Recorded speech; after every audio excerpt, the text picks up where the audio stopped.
Oi pessoal, sou Miguel Chaim, mais um vídeo pro Diário do Culturismo falando um pouco sobre treinamento hoje. 3 fatores que impedem você de crescer. Vamos lá.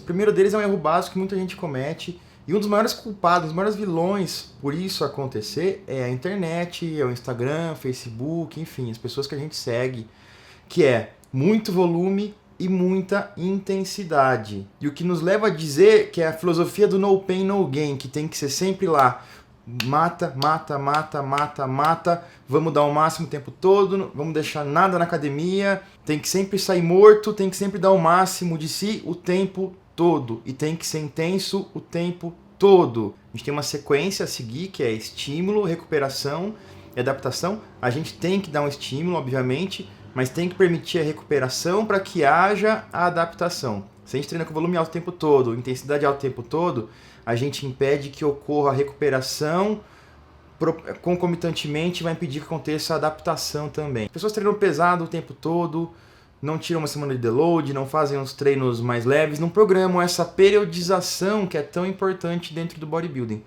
E treinando alto o tempo todo, a gente não consegue ter esse gráfico, essa linha de estímulo, recuperação e adaptação. A gente não consegue seguir esse caminho. O que acaba colocando a maioria das pessoas que treinam para estética num overtraining de baixo grau crônico. A pessoa está num pequeno overtraining o tempo todo, que é chamado de overreaching funcional. É um overtraining pequeno que, se você acertar o volume, recuperar, descansar um pouquinho mais, você sai dessa faixa problema. Se você continuar treinando assim durante muitos meses, esse overreaching vai acabar se tornando overtraining, vai gerar muitos problemas, lesões, vai ficar gripado com frequência, fadiga extrema, incapacidade de recuperação. E aí a pessoa vai e tira uma semana ali ou tira 2 semanas forçadamente e acaba sendo pior. Então é muito melhor programar, periodizar, fazer mesociclos de 5, 6 semanas, aumentando o volume numa fase acumulativa, depois uma semana de deload um pouco com menos volume, menos intensidade, e fazer uma programação em torno disso.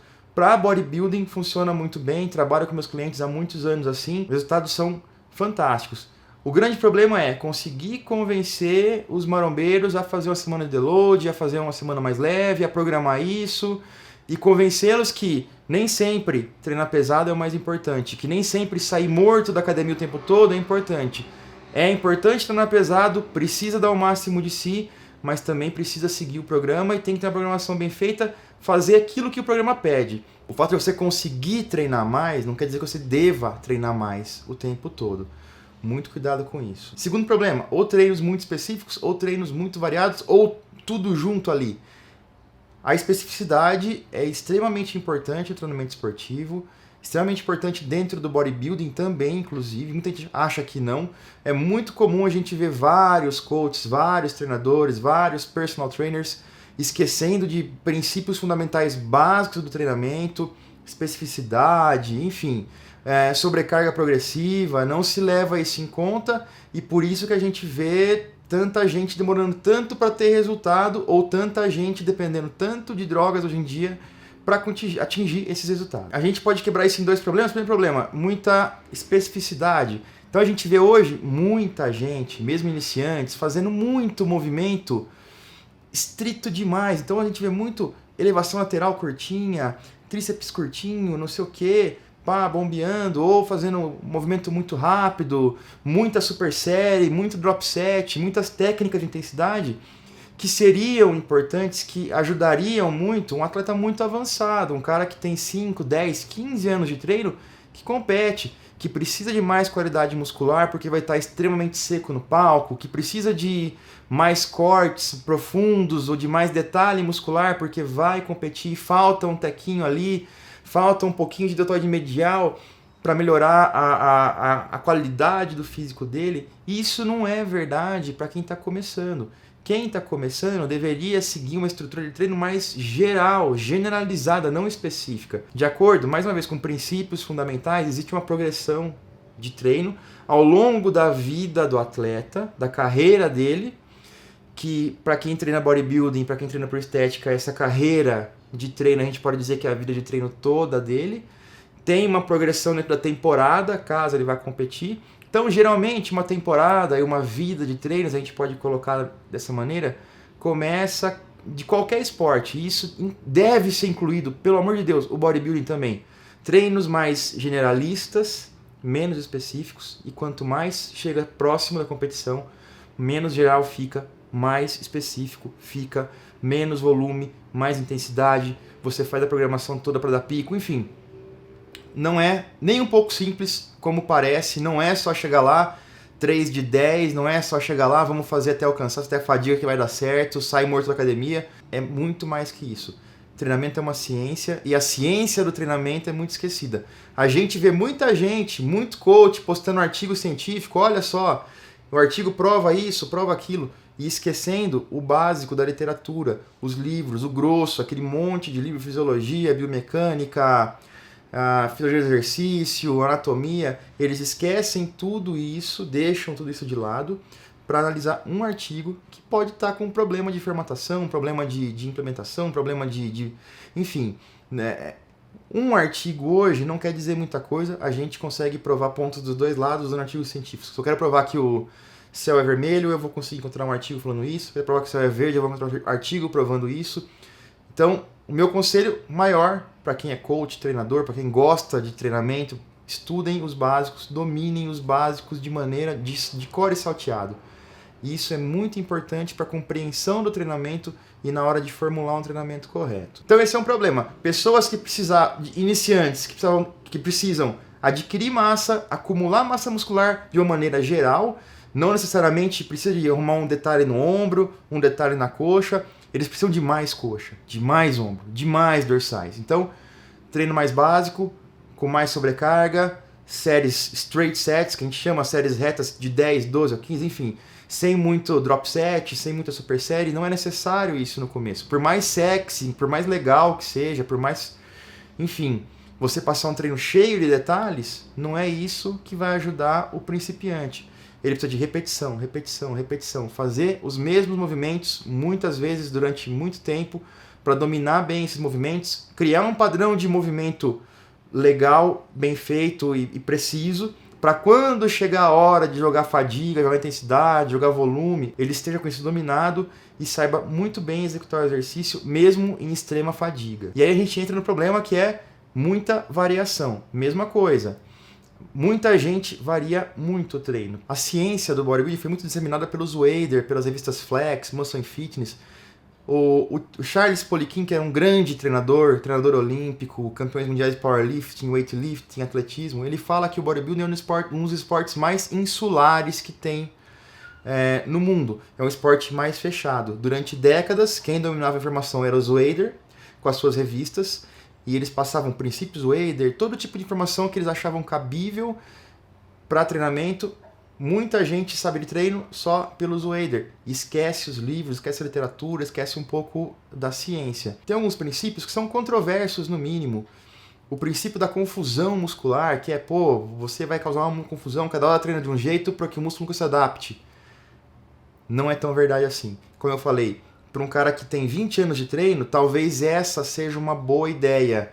Cada semana causar um estímulo diferente para que o músculo consiga ter estímulos que façam ele crescer. Porque ele já treina há muitos anos, já está no nível de adaptação extremo, grande, muitos anos de treino. E para fazer aquele músculo sair, melhorar um pouquinho mais, precisa de muito esforço, de muita programação. Então, nesse caso, variações programadas, não aleatórias, como o princípio sugere, é muito importante. Para uma pessoa que está começando, como eu falei antes, ela precisa de repetição, ela precisa fazer o supino muitas vezes, tem que fazer o agachamento muitas vezes, rosca direta muitas vezes, para que o padrão de movimento seja criado de uma maneira correta, para que ele consiga fazer o movimento de olho fechado, sem precisar de espelho, para que ele faça perfeitamente, para que ele consiga perceber qualquer mudança, mesmo que pequena, de um movimento para outro, para que tenha sobrecarga progressiva nessa musculatura, para que cada semana ele consiga colocar um pouco mais de estresse naquele movimento, a ponto de o corpo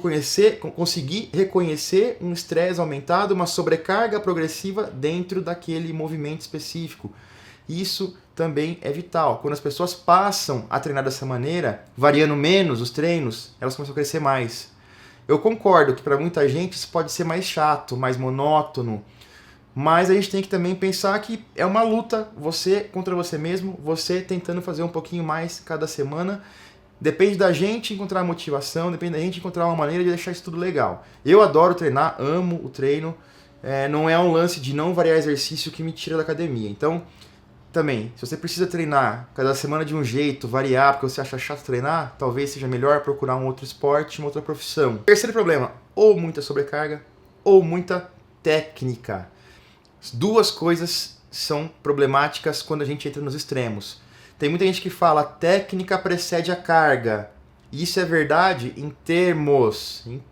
Não adianta você fazer a técnica precede a carga. E para conseguir, ou na tentativa de fazer uma rosca direta extremamente perfeita, você vai usar 2 quilos. Para que nada se mova, para que você consiga controlar, para que você estabilize direitinho todo o ombro, enfim.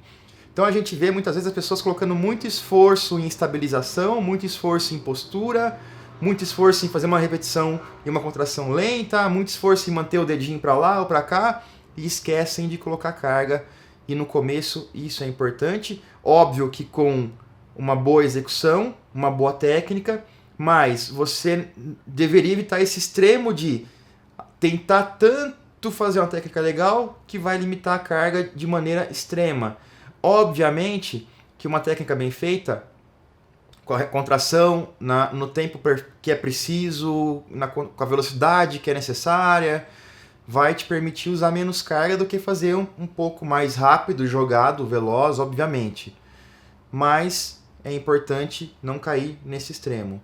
O outro extremo, usar muita carga e esquecer da técnica, que é o cara que vai lá e joga e contrai rápido e faz. A gente vê o Brent Warren treinando assim, a gente vê o Ronnie Coleman treinando assim. E a gente pensa, pô, se esse cara cresceu desse jeito, eu também posso crescer desse jeito, precisa colocar carga. Concordo em termos.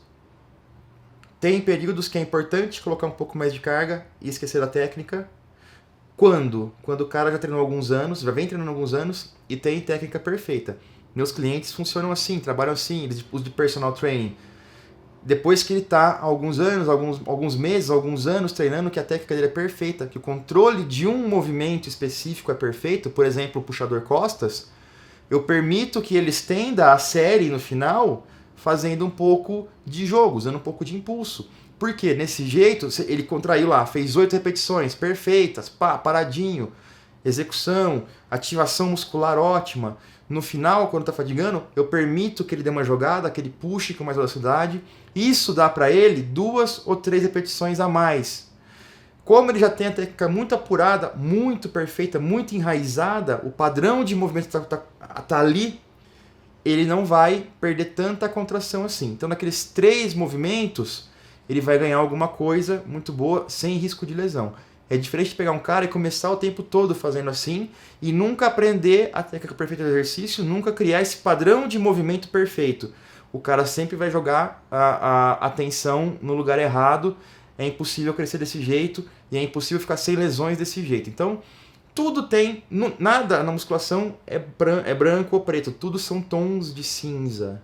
É extremamente importante que a gente saiba quando usar cada coisa, que a gente nunca vá para os extremos. Vocês percebem? Sempre uma situação extrema. Muita carga, muita técnica. A gente tem que ter essa maturidade como profissional ou como quem treina, de conseguir entender quando usar uma coisa, quando usar outra, e sempre talvez viver no meio termo ali, num ponto legal. Por isso que é super importante sempre ter um profissional acompanhando você, um profissional de boa qualidade, um profissional renomado, que saiba o que está fazendo. Então é isso aí, pessoal, ficando por aqui. Mais um vídeo do Diário do Culturismo. Espero que tenham gostado desse assunto. Se gostaram, deem like aí, comentem, para que eu possa produzir mais vídeos sobre esse tipo de assunto, sobre treinamento, que eu também acho muito legal de falar. Eu sou Miguel Chaim, vou ficando por aqui e até a próxima.